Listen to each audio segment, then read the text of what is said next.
Thanks for coming. Thank you for having me.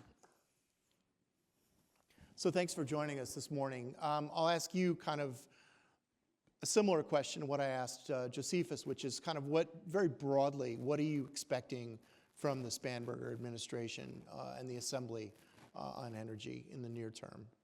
So what we're seeing this session is massive interest in the two fundamental problems here of data center growth and the effect on energy consumption and energy prices.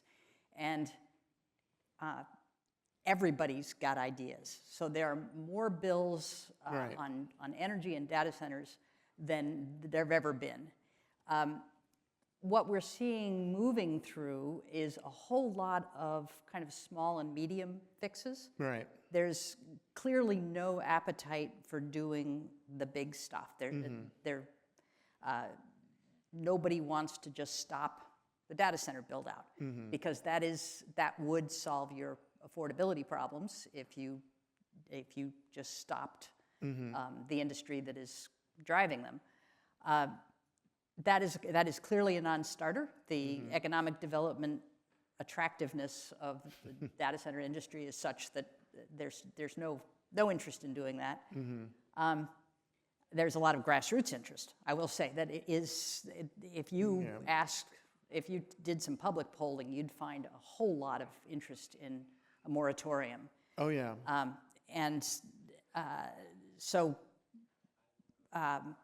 What we're seeing instead is how can we make fixes to the existing system, tweaking it, and there's a lot of good evidence that tweaking it can get you a long way. So we're talking about how much peak load the system needs, but there are ways to get that peak load down through shifting, using the infrastructure better, shifting demand to non-peak times. So lots and lots of bills doing that, and a lot of them are going through, and that's really heartening. In the past, it was very, very hard to make changes to how we do energy. And there's a much greater willingness now to move these bills through. I think the sense of urgency is real. Oh, okay. So accordingly, though, you were saying that you're not going to see, quote unquote, like the big fix. So does that mean that this is something that is going to have to be revisited again and again for several years and several legislative sessions? I think so. Now, it is reasonable to start out. Governor Spanberger's got a Democratic majority for 2 years, so it is reasonable for her to look at the first year as let's do the things that are achievable without great pain, and see how far we can get, and then next year revisit that and do things that maybe are more painful, but maybe there'd be more political will if we've tried everything else first. Okay. Talking about the legislature, you wrote about, for the Mercury, you're interested in the legislature addressing this issue of diesel generators, providing backup power in emergencies. Can you talk about why that's important? So there are a couple of reasons. One is that the pollution from diesel generators is creating a local air quality problem.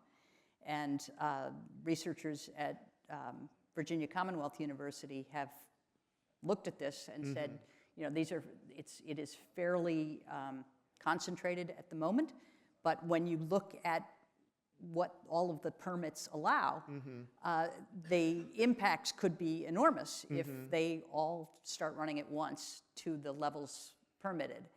And so that is a concern in itself. I also think it is, you've got carbon emissions from these that are just not caught under any program. And it just strikes me as a really inefficient way to do things. When we know we need more energy storage, and if the first couple of hours of backup power were provided by energy storage, we would go a long way towards solving some of these peak demand issues, because they could be using the backup storage to help the grid at the same time.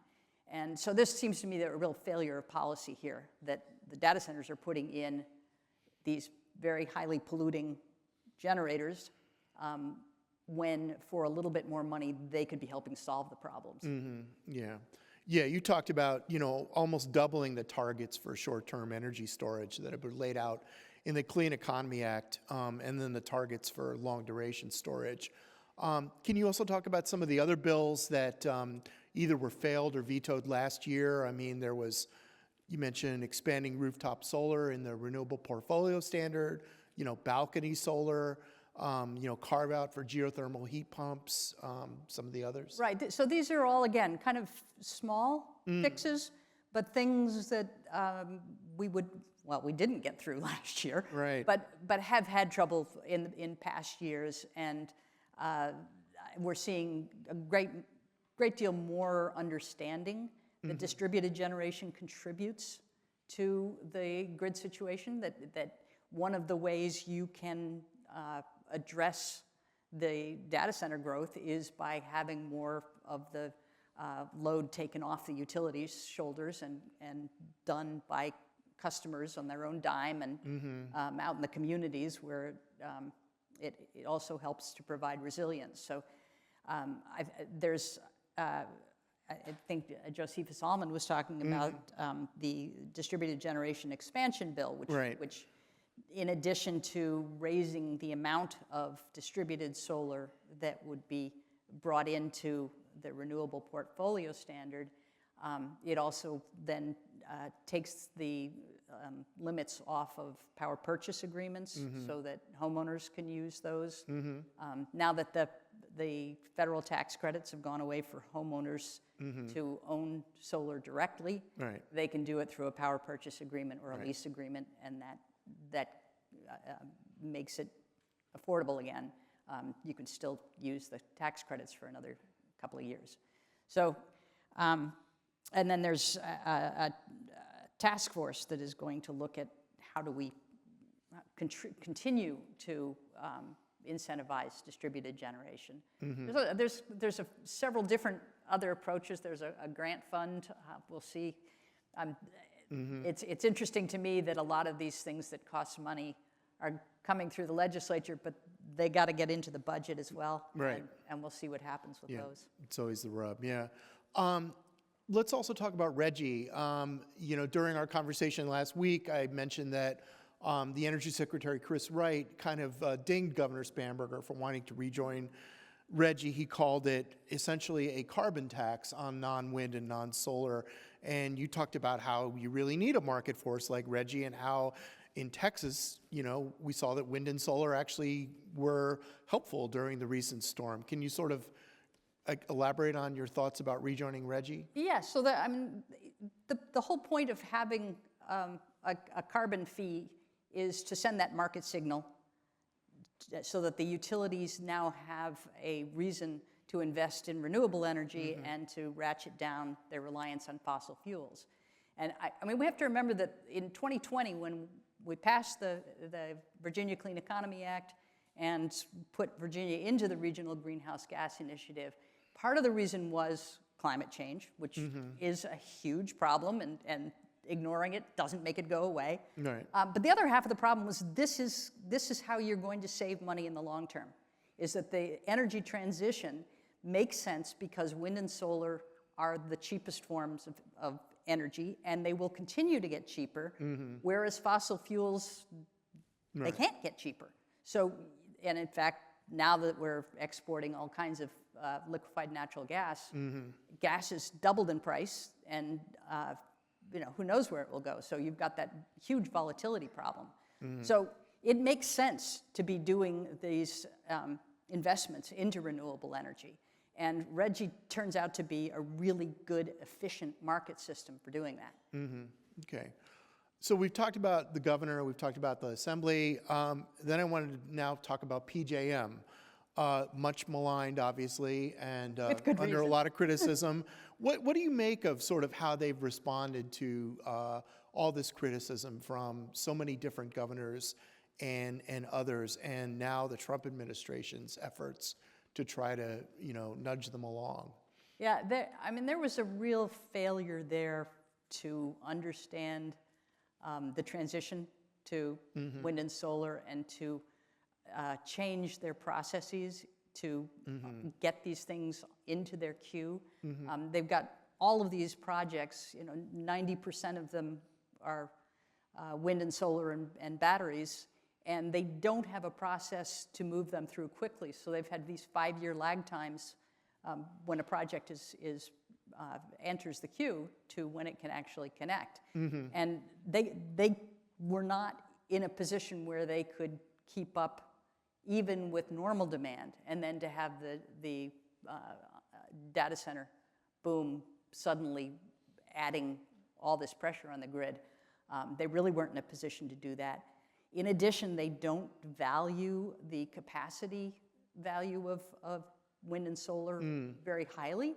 So there is a lot of wind and solar and storage that can make up that capacity, and they're simply not using an approach that would give those adequate values. So their problems are of their own making in large part. And I'm not a PJM expert, so I probably have to leave it there. Okay, all right.